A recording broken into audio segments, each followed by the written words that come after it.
Hello and welcome to Minor Compositions. For tonight, we are greeted by three comrades who we're going to have a nice, interesting discussion about a book that honestly probably should have come out in English many, many years ago. And I'm sure there's a long story about that about why that didn't happen. So we're gonna have a discussion around the book The Negated Institution coming out of the sort of I guess milieu around the actually I should have asked you this before we started. Is it Basaglia or Basaglia? Basaglia. Basaglia. Okay, yeah. Sorry, Italian. Duh. We're joined by John Foote. So thanks for coming along, John. Hi. Well, nice to be here. Thanks for setting this up. And Susana Caló and Godofredo Pereira. And hopefully I didn't butcher anyone's name too bad. Um, Hey everyone. Hi, thank you for having us. yeah, so I think this is a really interesting book, and in part comes because it comes out of this moment in the 1960s, where there was, well, I'd say a particular kind of intensity around institutional therapy, antipsychiatry, whatever framing we want to use around, let's say, critical approaches to mental health, which sort of intersected in interesting ways with sort of the radical politics of the late 1960s. Um, and it strikes me that this particular book is perhaps one of the sort of most interesting examples of that kind of coming together of different currents, in part because of how it's not written like it necessarily like a coherent, unified narrative, but it contains different voices, dialogues, testimonies, contradictions, different people saying different things, sometimes in tension with each other. And it doesn't say here's the model. It's like here's all this stuff that comes out of what was happening around, Basaglia, and it doesn't actually, yeah. It's so I think there's something really interesting about it. So maybe we could start there as a sort of tell us about the book, John. So, this book came out in Italian in 1968. So it came out really, really kind of the right moment in many ways, and it became a bestseller. Went through six, seven, eight editions quite quickly, um, and it's called in English "The Negated Institution: Notes from a Psychiatric Hospital," and it's edited by Franco Basaglia, the radical Italian psychiatrist who was director of the asylum in Gorizia in the northeast of Italy. But it's a collective book. It's written by all of the members of the group who were around Basaglia in the hospital at that time, who were trying to change, transform, negate. We can talk about what exactly they were doing later on. One of the interesting things is this has never been translated into English, and there is a long story and an involved story, which I partly told in my book about Basaglia, about why it wasn't. But it's very bizarre that it wasn't because it's translated into French, German, Dutch, Portuguese, Spanish, Chinese, everything, but not English. And it was kind of had an influence on the way that Basaglia was received, I think, this lack of translation. So it's a very important book in terms of Italian radical psychiatry. I think also in terms of global radical psychiatry, also because of the Italian story, how that proceeds in the 70s. And it photographs a certain moment in this hospital. It's kind of notes from a psychiatric hospital. It's kind of quite Maoist in its approach in some ways. And it's a collective book. It's a book written by many different people, written collectively, often attributed to Basaglia, but actually he's not the author of it. And there's the voices of patients, the voices of nurses, the voices of administrators, all kinds of people in this book. So I think it's a very important book. You know, it has its aspects which are dated for sure, but I think there's still quite a lot to be got out of it today, and it also tells us that quite a lot about where radical psychiatry was and all the debates that were around that in 1968. So, you know, it was a kind of labor of love for me. I really wanted to do this, and I finally managed to get to do it after a long struggle with various aspects of including the copyright and so on. Finally got it out in English, and you know, I'm happy I'm really happy. I hope it provokes a debate and a discussion around that book and about Basaglia's work and the work of his group as well. Hmm. It's interesting because I think one of the first times I had to admit that I had ever heard of Basaglia was I read this book by, I'm going to forget the name of the author. It's called Artie Lang in the Paths of Antipsychiatry. and it does a sort of comparison for a little bit between sort of, let's say, the sort of currents around RD lying in the UK. Um, who was the what was the group in Germany who occupied the mental health hospital? The SPK.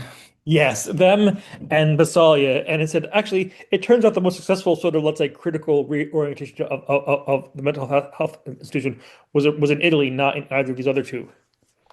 Which I thought was quite interesting. But it's also interesting that actually maybe this is an English problem, that there's a lot of text for the 60s that didn't get translated for many years for other complicated reasons. I mean, a book like Mario Tronti's Workers in Capital came out in English in what, 2019? Um, so similar story, but taking Bit decades late. to come out. Yeah. A bit, it's about 50 years too late, probably. But yeah, that's interesting as well. Lots of those key texts, they go the other way. Lots of texts are translated into Italian, including Mhm. lots of the French texts, lots of the British radical psychiatrists. But the other way is more difficult. And that could be down to publishing industries. It could be down to other things that are going on. So we did have the book edited by Nancy Shepherd Hughes and Anne Lovell called Psychiatry Inside Out, which was published in the US in '87, but it didn't get much of a distribution. It's only tiny extracts of Basaglia, really. So a lot of his work hasn't been translated the other way. I mean, in some ways, perhaps it's not so dissimilar to things happening in France. What I mean by that is if you think about not necessarily just CERFI, but think about the board in general, everyone sort of knows the writings of Deleuze and Guattari, right? But there's comparatively little written about, there's much less in English about what was going on in the institution itself. Um, I'm going to look over at Susana and Godofredo and see if they think I'm crazy or not. No, if you were, it wouldn't be a bad thing, Stephen. Sure, sure, sure. But yeah, I often think also that even when the books get translated, they somehow kind of lose parts and are re-edited in a way in which the book, the trace of its production gets lost. For example, I'm thinking in particular one of the books by Guattari that came out, what, 15 years ago, maybe, Les Lignes de Fuite, Lines of Flight, was actually a book that was written in 75, and it was, we attributed as a collective piece of work as well that bears, resemblances with some things that CERFI was doing. And it was written at the same time as Mille Plateaus, and it came out only recently because it was found. But the preface, the French preface that explained how the book was found and the context of its production was not translated.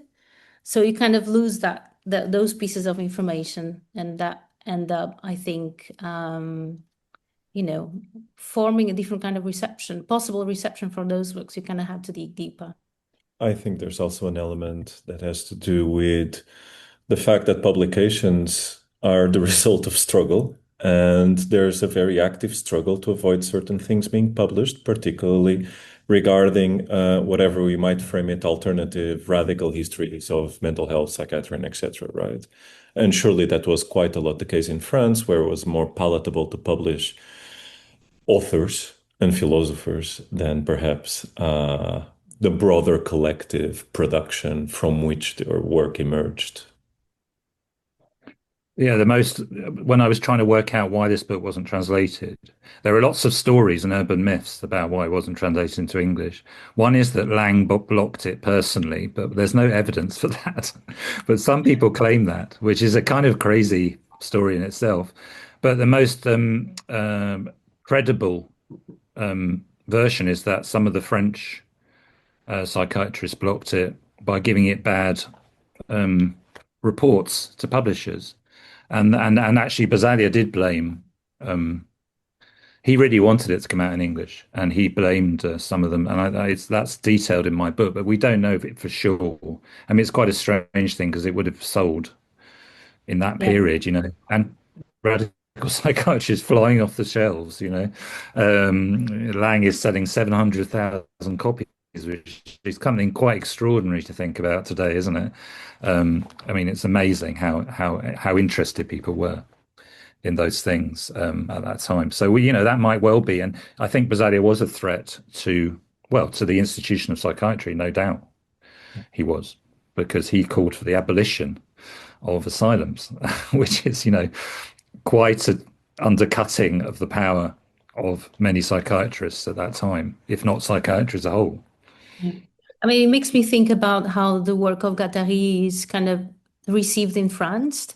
Like he's kind of very, he's terribly known in France, actually. He's not, he's better known, I think, maybe probably in English and in Brazil, for example, in Latin America. And it's because there was all this academia kind of blocking Guattari's works to kind of be received and circulate, and still is, from what I know. Perhaps before we go more into the details, maybe can we unpack a little bit more this context of the late 60s where books on radical psychiatry and politics would have been easy bestsellers? Because to me, this sounds like a different world, very much so. What was I think happening at there's the this. Yeah, that's a very good question. I think that, I mean, you've got this global sort of discussion of psychiatry. You've got a global kind of crisis of the asylum. I mean, it's clear that this institution is not working, is horrific, and it's a global institution. There are asylums everywhere, right? And people are starting to pick up on that, and that's fueling. I mean, it's a kind of circular effect. 1961, you've got Goffman's Asylums comes out. You've got Foucault coming out. You've got Myth of Mental Illness, which is very influential.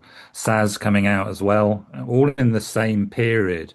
And these books are circulating in Italy as well. And so there's a great and a lot of journalism around this as well. And people are discovering the horrors of the asylum. There's 100,000 patients in Italian asylums in the 1960s. And when people actually go and look inside them, they're finding something quite, unacceptable, really. How does this institution exist? So I think that's part of what's going on. And then all these kind of ideas of fusing with 1968, anti-institutional, anti-hierarchical, the student movement, which is huge in Italy.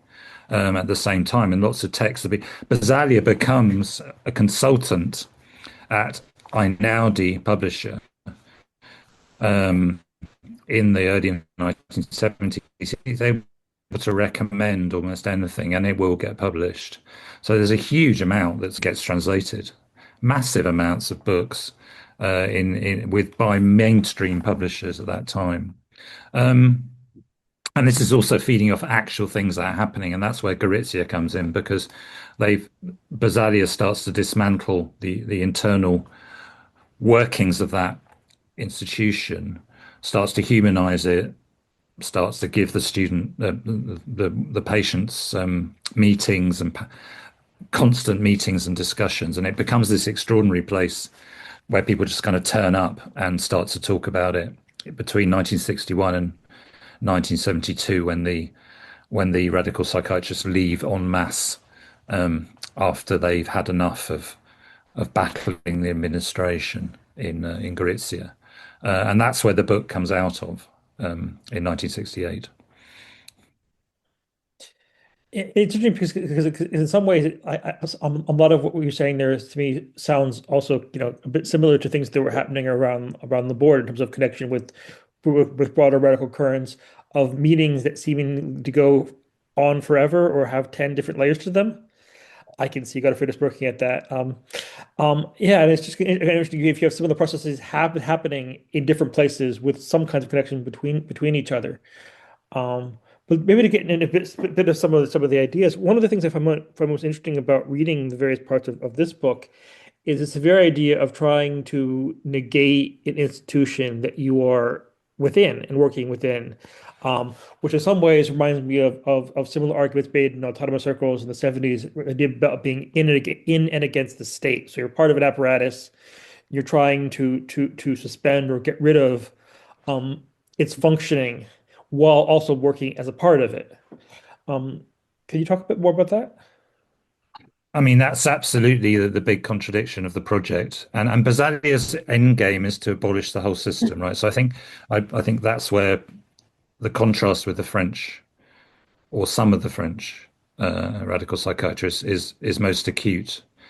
And that's where there's two really what he's doing. He's working within Gorizia, but he doesn't believe that institution should exist. And he's very clear about that. I mean, they're very clear in the book. The book is full of unmasking of the contradiction. So, we are we are forced to be part of a system that we don't believe in, because that's the only way we think we can change it. And they constantly are aware of these contradictions, and are battling with them on a daily basis. And in fact, the whole kind of all the debates inside about are often about that. The book is actually quite critical of the Goritzian experiment. They're kind of ready to move on by the time the book comes out, but many people don't read it like that. They read it as a celebration of it, which is a kind of interesting take on it. But I think, I mean, my reading of the Basaglia's relation with the French models is that the big contrast is over whether this institution can be transformed into a way that helps people, or can be a radical experiment or not. And there were some people in France who were allies of Basaglia, like Robert Castel and people like that.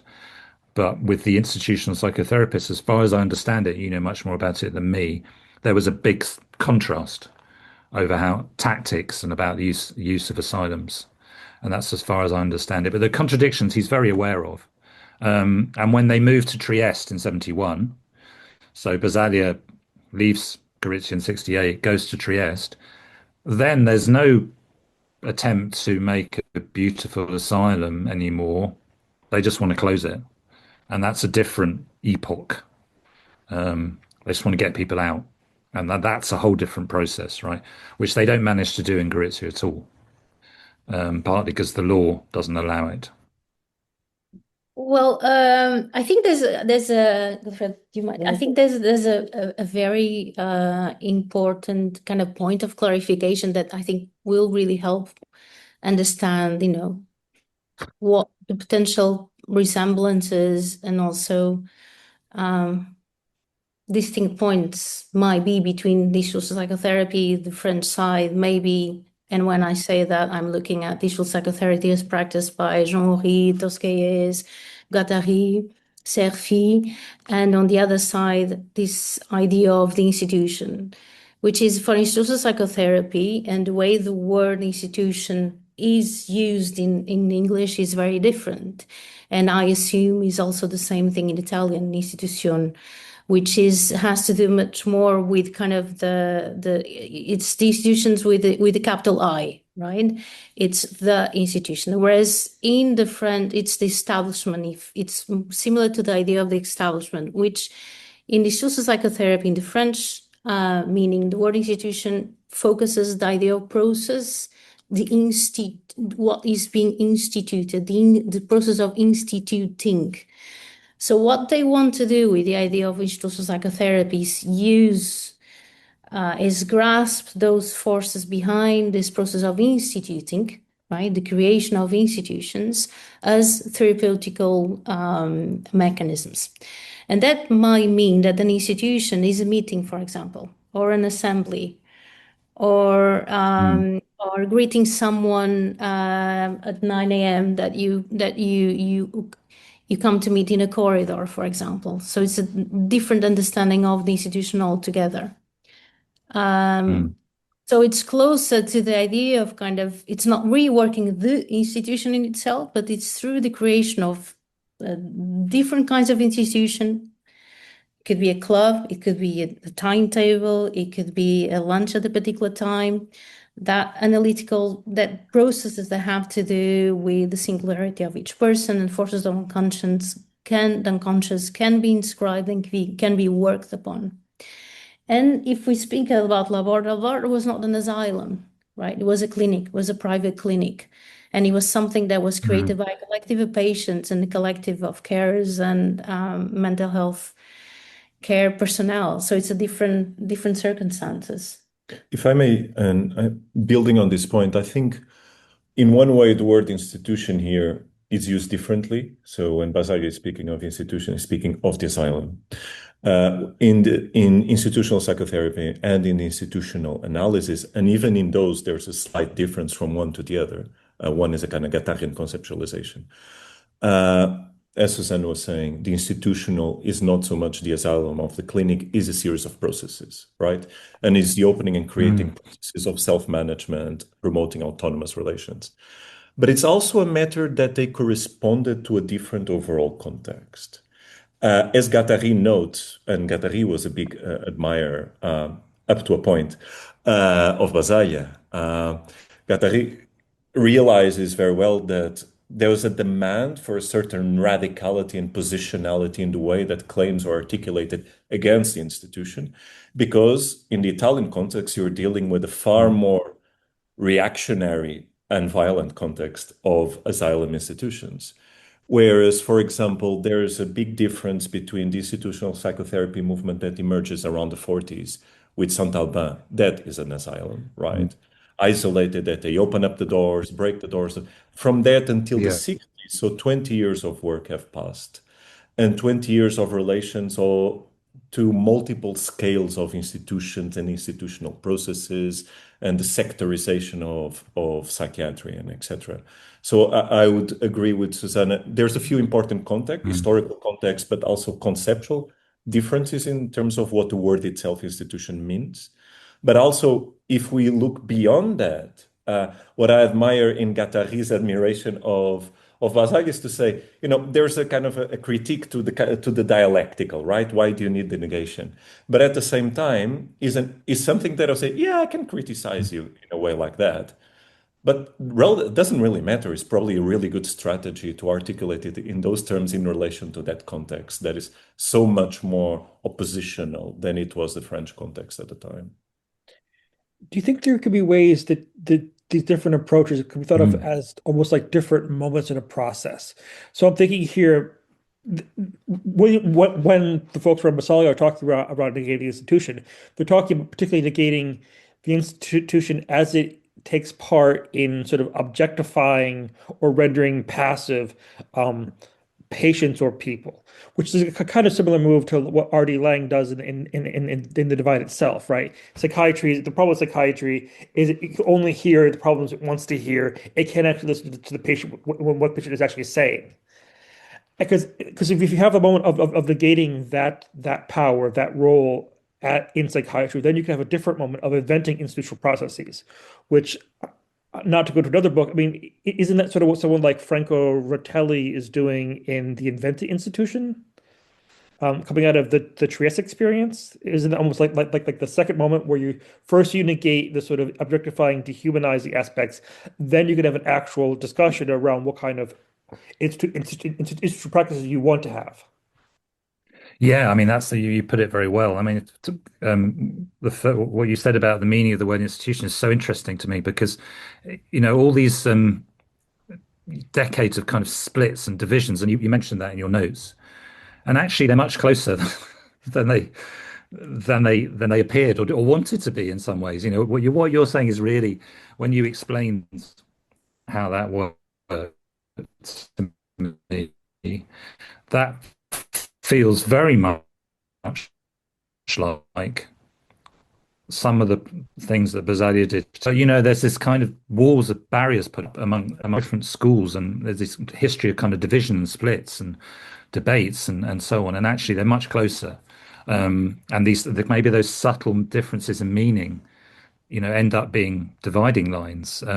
But yes, the invention of the institution, which happens not just in Trieste but kind of all over Italy. And so, what's going to replace the asylum? So, one of the accusations often made against the Italian movement is it kind of just abandons people, chucks them out on the streets. They've got nowhere to go. There's a lot of suicide and this kind of, there's a lot of hostility to some of that stuff in Italy still today. And actually, that's not what happened at all. They built new kinds of institutions, mental health centers. Not all, they didn't always work, but that was part of what they were trying to do. which actually probably were very similar to, or had a lot of lines of continuity, what you're talking about with institutional psychotherapy, although they would hate using that word. They didn't like using that term at all. That was kind of like, oh no, we're not them. We're not them at all. There is this interesting desire to kind of almost Yeah. sectarian desire to have your own school, as it were, or line in, and there were terrible debates even with the and divisions and splits within the Italian, even within, people would just completely divide over something that seems now completely ridiculous. Yeah, it's he wasn't an anarchist, Basaglia. Sorry, I think we're losing He contact. believed in institutions. He believed that mental health things like that could happen in an old asylum. It just occurred to me as you're speaking. I don't know if just a quick commentary. And it reminds me of something that I was thinking about when Stephen was asking the question of why so many people buying books on these topics at the time. And I think particularly in the French case is the fact that those topics are very close to, or for that moment, very close and very internal to the militant milieu that was forming throughout 50s and 60s and 70s. What in Laborde would call the encounter of Marx and Freud as a kind of, bookmark, so to speak. But I suppose that moment of ideological manifestation of a certain use of Trotskyist language and Maoist language was still informing quite a lot of radical differences that ultimately, when we look back at it, actually translated in fairly similar practices in principle, if you see them over the longue durée of how they changed and the types of how these practices transformed and evolved. They ultimately went through fairly similar steps at different points. Yeah, I agree. And I mean, if you take the meetings, the famous meetings in Gorizia, which was one of the most kind of striking parts of the process there, where they would have a patient-led meeting every morning at 10 o'clock, and the patients would discuss things, they would vote. They had small amounts of power over certain things in the hospital. They would even discuss individual therapeutic cases, and whether someone should be given day release or not day release. This was all this can these kind of things. I think I very much feel like the things that were happening in other experiments across the world at the same time, very similar anyway to things that I've read about. And I suppose I come back to that point about why did the Basaglians want to, draw lines between themselves and what was going on in a lot of what was going on in France or in Germany or in the UK, and kind of make them so. Why did they, why were there so many divisions and splits and so on, despite the actual practices being probably quite similar in many cases.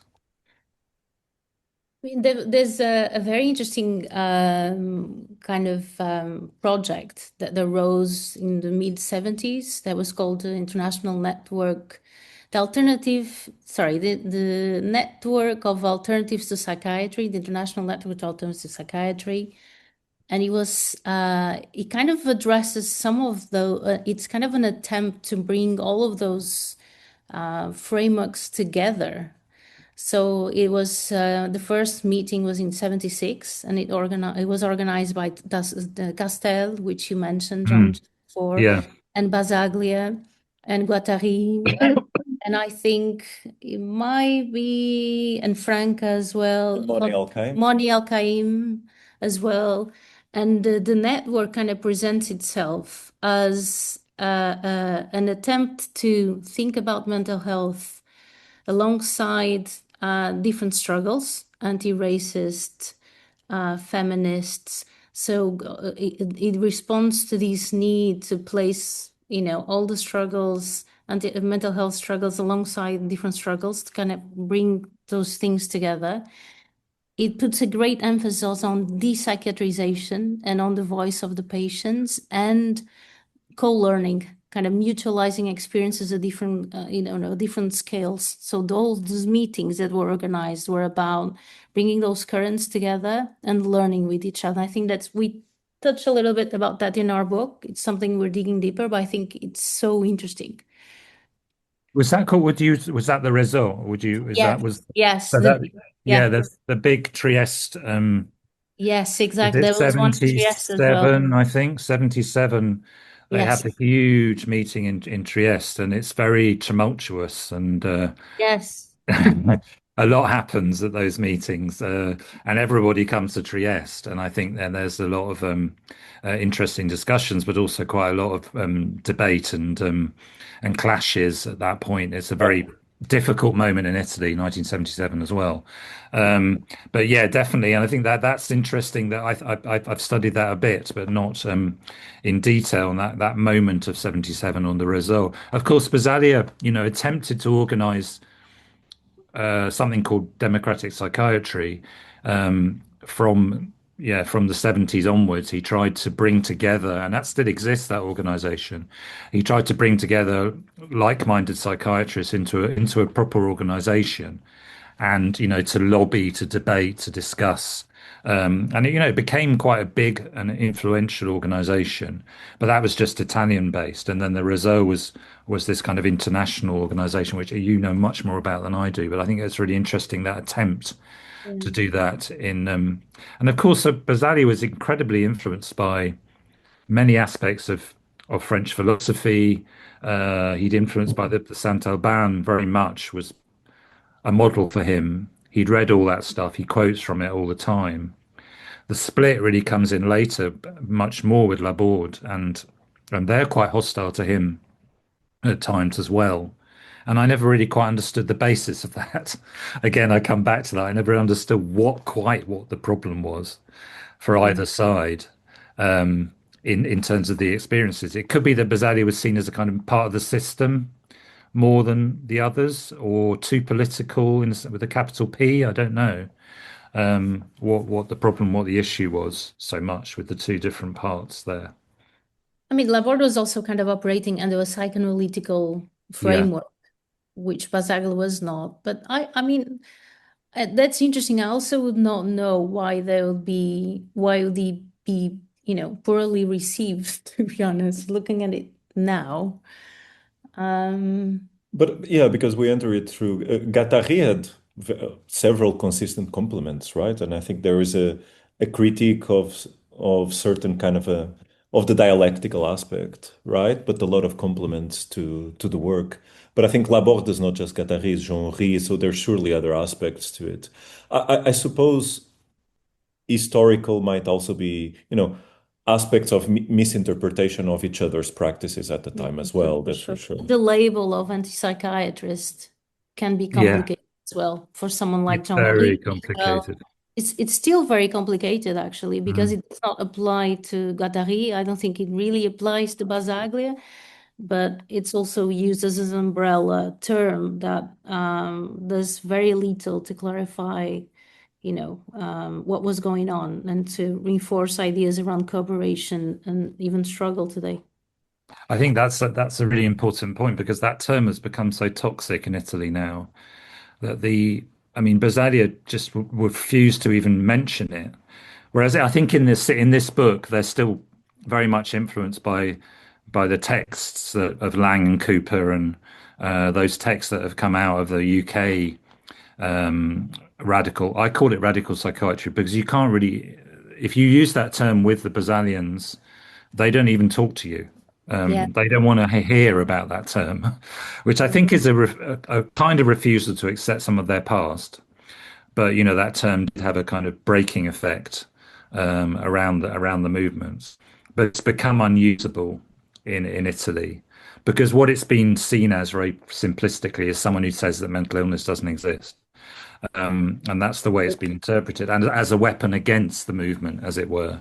Say you're not serious, you're not serious, or you're just negationist, you're kind of SAS, kind of type people. And Basaglia became more and more irritated. I don't think Lang liked it very much either. It was kind of Cooper's. Cooper was the only person who embraced it, really. But yeah, I think that term is very complicated and difficult to use, and especially today.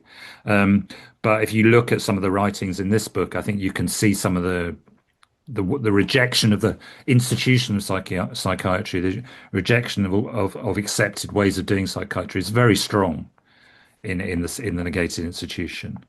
They're really not. They really don't want to be seen as part of the establishment, and they kind of don't want to be seen as part of the psychiatric establishment either. And that he says at one point in the book, we are proud to be rejected by the psychiatric establishment. We don't want to have anything to do with them, but they still call themselves psychiatrists. So there's a lot of contradictions there washing around, I think. I would think if you wanted to try to perhaps do a more generous understanding of the term psychiatry, it would be an attempt to almost like embody or have a word that describes which aspect of institutionalization you want to negate, right? So I think it would actually be, yeah. But I understand that if the association with it is more the sort of SAS school or stat school tendency, which particularly when it gets more wrapped up in sort of like libertarian politics, that would become very sort of like quite, yeah, not the right connotations. But one thing I wanted to ask all three of you about is actually a particular word that gets used differently in both contexts. And I'm going to say it wrong, so please correct me immediately. And that's equipe.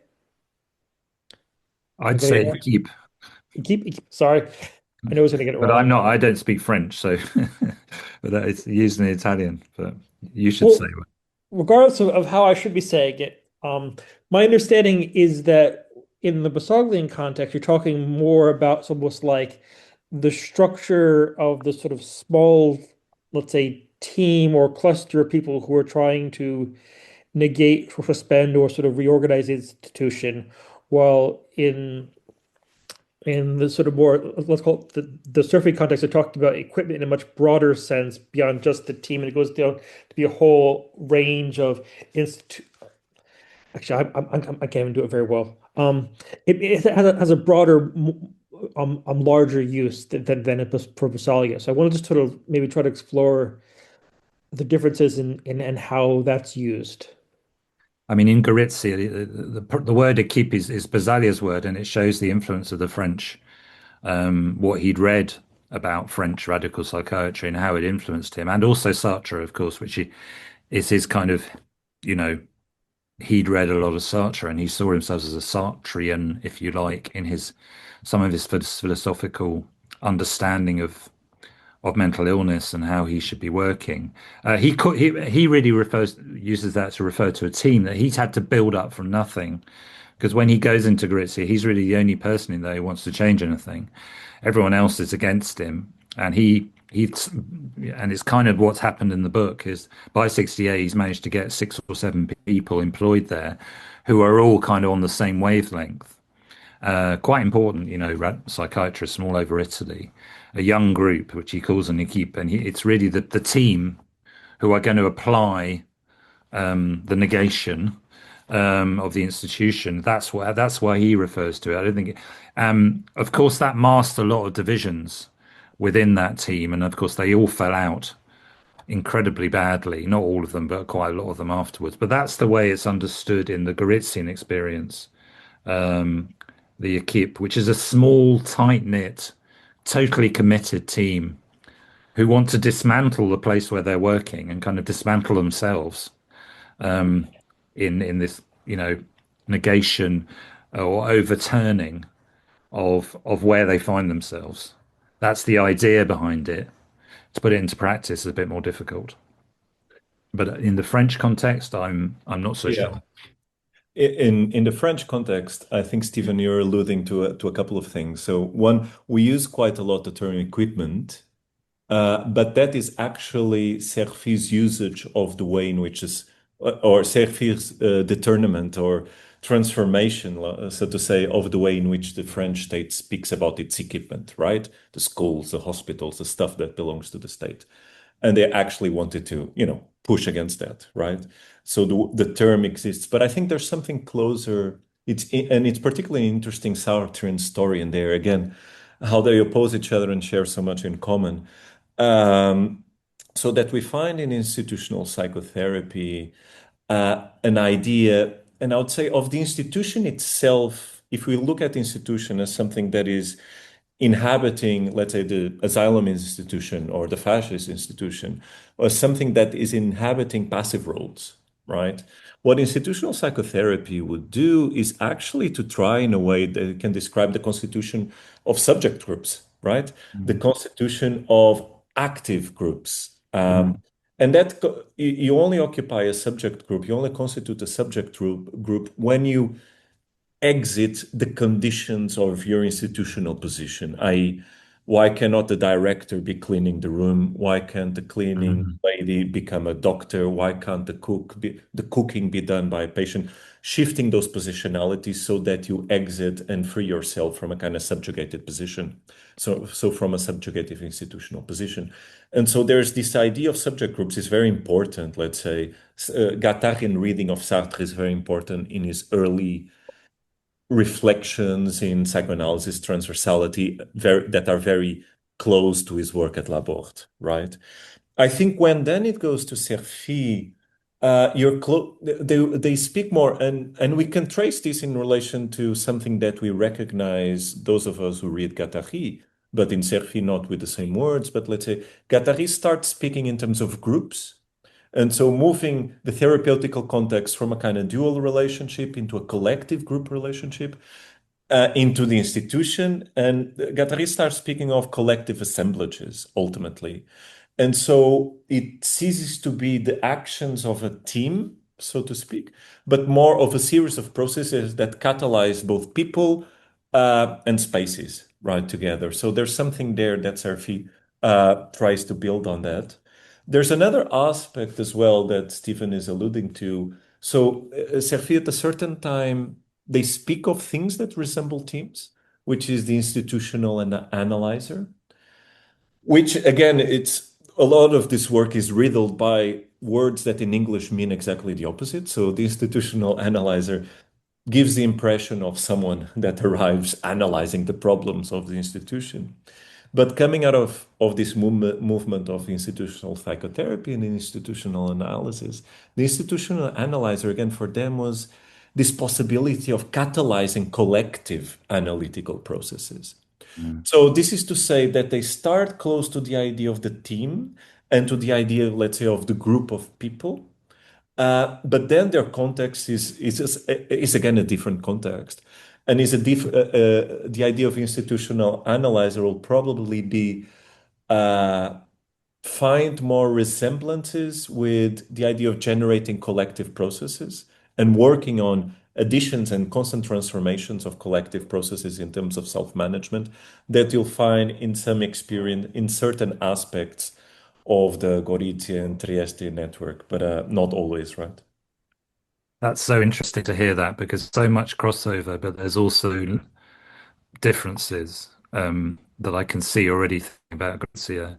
Um, there's a lot there that they talk about, and there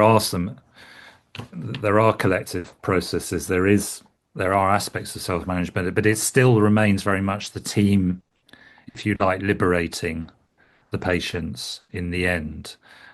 Um, and they're aware of that because they talk about that in the negated institution. They're aware that at the end it's but there's a whole fantastic one of my favorite bits of the book is this discussion about whether they should or should not open a ward. And there's a kind of, you're taken into the moment. They've just recorded this discussion from 1967 and published it, almost verbatim.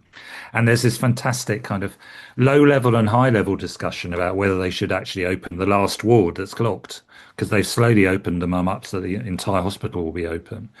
And there's a whole kind of loads of things going on there which touch on what you talked about in the end, are they still the psychiatrists?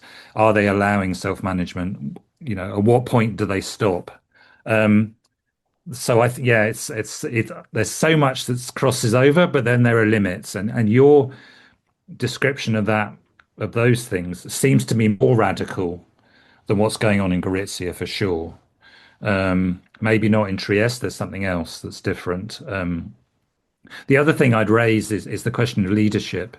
So in theory, this is a horizontal team, but actually in practice, and it's something I talk about in my book, there are lots of issues about who's in charge, who's not in charge, who wants to be in charge, and of who wants to be the voice of the project.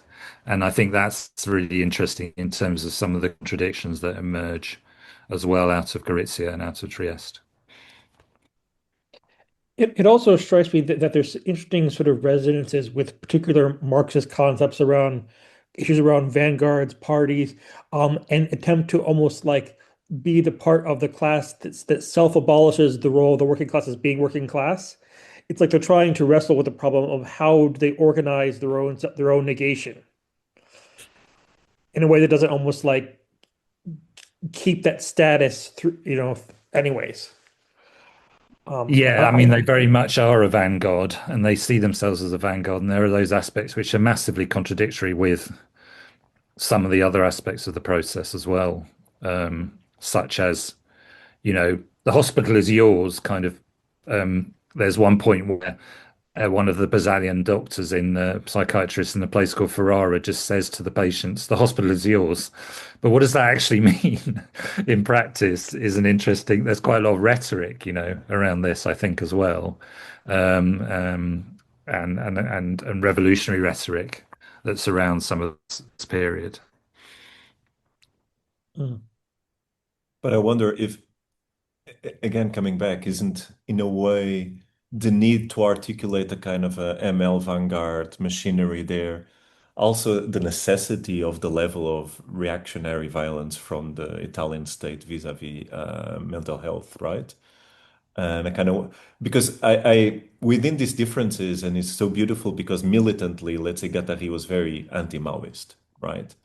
Um, or more, I won't say who's anti what, but let's say they're very opposed to each other. But ultimately, I find very beautiful the fact that Qatar is looking, well, yeah, but I gotta kind of get it. I kind of get it why you need to be so, dialectical about this kind of opposition because it's such a violent context at the same time, right? I lost you there a little bit for a second at the end. Um, can you still hear me?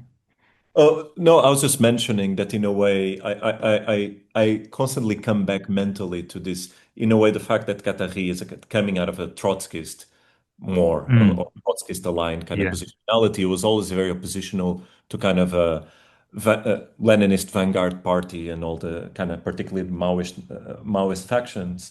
But at the same time, and so we find it inapplicable in a French context and not really what would work to recognize, let's say, the molecular transformations in politics. But at the same time, it seems to have made peace with it vis-a-vis the Italian context, in the sense that facing such violence, it recognizes that, well, yeah, you kind of need a far more oppositional kind of strategy, perhaps. Yeah, and I think that's one of the things that Basaglia always was very clear about was that in the end, if you leave the institution or you have to do politics with a capital P to change anything overall. You can make a beautiful humanistic asylum or you can actually close one down. But in the end, he's dealing with real politicians, and that vanguard, that the equipe in Gorizia has to be the kind of vanguard. Otherwise, they're going to get crushed, very quickly. I mean, they're put on trial. There's a lot of repression, judicial repression, hostility from the press, accusations made against them again and again and again. And so, yeah, it's in the end, he makes the defense that we need to go to politics to get the reform of 1978 to actually, you know, really concretely change these institutions. Um, and then, but they're always aware of these contradictions at that time. And Lang leaves the asylum, sets up his own kind of place. And Basaglia said, we'd love to do that, but we can't. He said, I'd love to be Fanon and go off on revolution, but we can't. We've got to, the only way we're going to chase something is being within the institution, which is obviously a massive contradiction. I mean, that's incredibly beautiful. Yeah. And and it just shows how, books that provide context into this, what sometimes appear kind of conceptual theorizations on mental health and or psychiatric hospitals. They are so important because even now, for example, I was reading this wonderful book yesterday, but Basaglia was being called an anti-psychiatrist. And Guattari was being called an psychiatrist as well. So we do need kind of more literature that shows how some of these things were so deeply embedded in a context and were done out of militancy as well. This is the context. This is what we have to do. And that militancy demands a pragmatic relation to concepts, right? Mobilized in relation to a context where they can be operative. Uh, and I think that's one way to appreciate both the differences and ultimately the similarities in terms of militant intent across these different movements. Because there's both the problem of the institution itself, qua the asylum or the clinical and etc. But I'm thinking now a question posed by Stephen when you in a few notes that you shared in advance, and this tension between reform and not reform. And I think either way, neither of the cases is there actually a kind of reformist approach. And it's not a matter of reform, or let's say the reformist approach is not assessed by the fact if you keep the institution or not keep the institution. Because, a reformist approach would assume continuing with the way that the problem is posed. And I think in both cases, both through forcing the closure of certain institutions, both through transforming institutions, both through inventing other types of institutions, what you're actually fighting against is, revolutionarily and radically against the way that the problem of madness has been constructed and posed socially. You just do it in very different ways.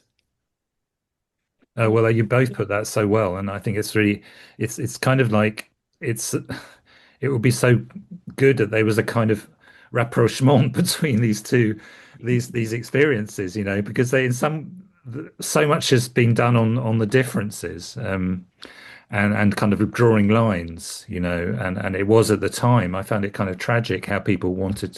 And I come back to that. Why do they want to draw all these lines all the time? Where actually, there's so much in common, and so much, and this kind of revolutionary reformism, it might be a way of putting it. And I think you said at the start of what you said that there was if without the practicality, the fusion of theory and practice in Gorizia and Trieste is so important. If you have one without the other, it doesn't really get anywhere.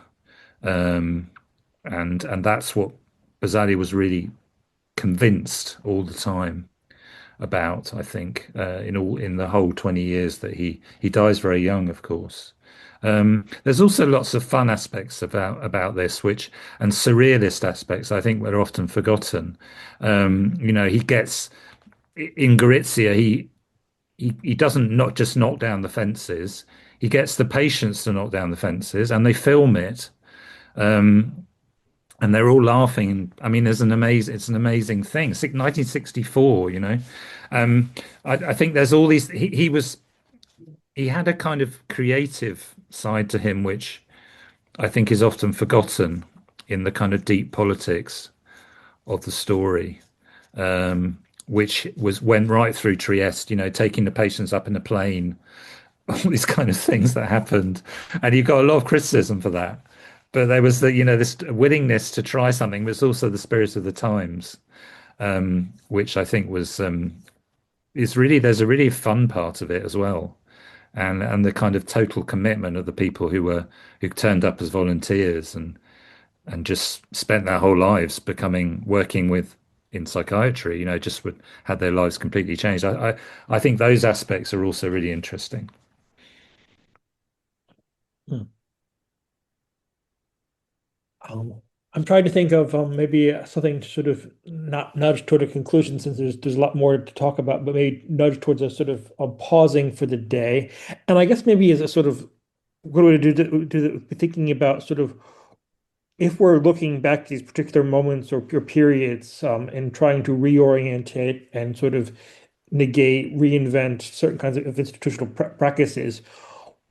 In what ways do you think we could learn from them most fruitfully or productively for thinking through the kinds of, let's say, the crap we're in right now, Wow. which is quite deep and getting deeper by the day, it seems. No,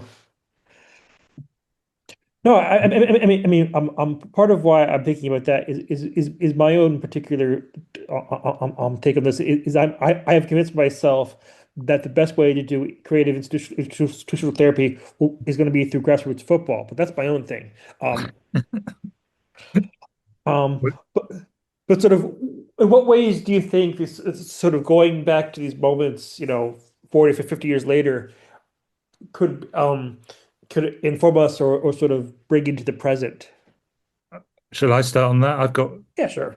uh, I often think of the institution I work in, which is university, and you know, and I, th and what you can do in there, and it is so difficult to think about changing anything in an institution like the university, but I see lots of parallels with, you know, a total institution and the kind of bureaucratic control and the surveys and I don't know. I mean, I think about that. I teach a course on institutions and anti-institutions, and I always ask the students about the institution they're in, and they never thought about it, and it's not their fault. So that's not even to talk about mental illness today and how that works and all the things that are going on. But I think it's maybe completely utopian to think that we could have a Gorizia today inside an institution, but that's something we could dream about. But I'm sure that the isolation that a lot of people feel in the university setting, for example, and the constant bombardment of rules and regulations and policies and having no sense of any power, does in some way identify yourself with being in one of those institutions and not having any possibility of any kind of, I don't know, less and less freedom about every single aspect of your daily practice. I don't know what other people think about that. I suspect there are many people working in universities right now who would agree with the assessment that the institution is sick and we cannot work with our student patients until we deal with the institution's illness.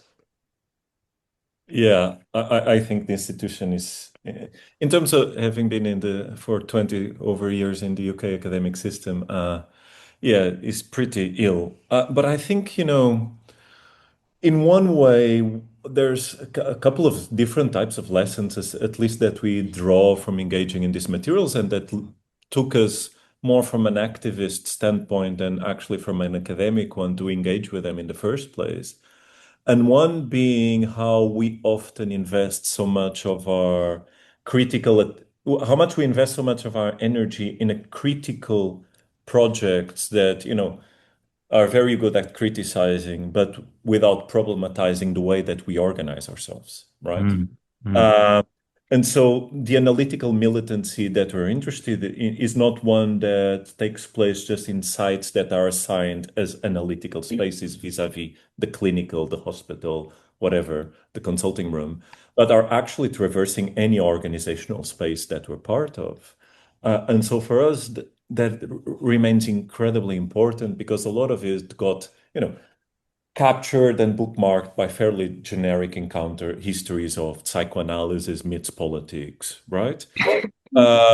Which are very, very unfortunate. The second being that in one way, throughout just the specific Basaglia and Guattari and Tosquelles in Saint-Albin and all these incredibly important militants, we understand that in one way there's a social political critique of the impacts of imperialism and capitalism on one's mental health and what is actually mental health in the first place. But at the same time, there's still the importance of creating spaces and processes of care for each other collectively. And so the more we can engage with those, the better. And the final point that I would say is that from institutional psychotherapy, organizing is the most therapeutic thing that you can do. And so their point was never to save or not save the hospital, was just to keep on creating machinery and collective processes, and is engaging that i.e., mechanisms to support and reinforce singularity, and not always is a matter of mental ill health, sometimes just a matter of mental health traversing all our practices under fascism, right? That organizing within, against, regardless of the formulas, right? Through the institution, within the institution, outside of the institution, just keep on creating institutional processes, i.e., ways of coming together and doing things together, ways of studying, of caring for each other. So that is, I think, all of these examples, how you see these people, how they committed their life to these things, I think are profoundly inspiring, particularly for us, at least, that spend a significant amount of our energies on academia. And it's really always good to remember that academia is not just a kind of subject-object relationship, that academia can have a particularly important role in catalyzing these processes as well, and in inspiring furthermore. So, yeah. Well, that was fantastic. Thank you. I would add that the book I translated shows that 5 or 6 people can change the world. That's one of the lessons I take from that. Basaglia was actually one person and his wife, and she wasn't even in this institution, and they managed to do that in it was extraordinary what they did through kind of almost sheer will, and organization and intelligence and all those kind of things. And that's one of the other stories. And when I do teach this stuff, the students absolutely love it, I must say. I mean, it's also important to say that if one kind of pays close attention to what's being written about psychology and psychoanalysis and the psi disciplines and practices in general today, are kind of entering into politics again, I think. There's so much about, fascism, but how can militancy of the mind, issues of, alienation, psychic militancy, how does that enter into the equation as well? And there's so many amazing social clinics being created as well. Stephen knows this, but we also kind of have friends in Essex that are creating this international network of free clinics that are operating today and being created today on the basis of, psychoanalytical principles, but they are engaged in political practice. And there's so many interesting work being done. So that's, there's lots that's being done out there. Cool. Well, thank you to all 3 of you. That was a super interesting conversation, and I will encourage people who have not read both of your books to go and find them, because they are freely available, and that's always very helpful. So thanks for coming along. Thanks to everyone. That was so interesting, and thanks for coming to talk about the book. Yeah, thanks so much, John, and well done on publishing that translation. Thank you. We'll hopefully meet you in person sometime as well. That'd be very nice. Thank you, John. It was great. And thank you, Stephen, for organizing. Yeah, it was really Stephen, yeah, as well. The next podcast could be on, psychoanalysis in the football pitch. Why not? I'll join for that. I'm an Arsenal fan, so we don't want to go there. Oh, you're definitely not having a good time this week. Yeah. Really affecting my mental health, so that's not. Thanks again. Okay.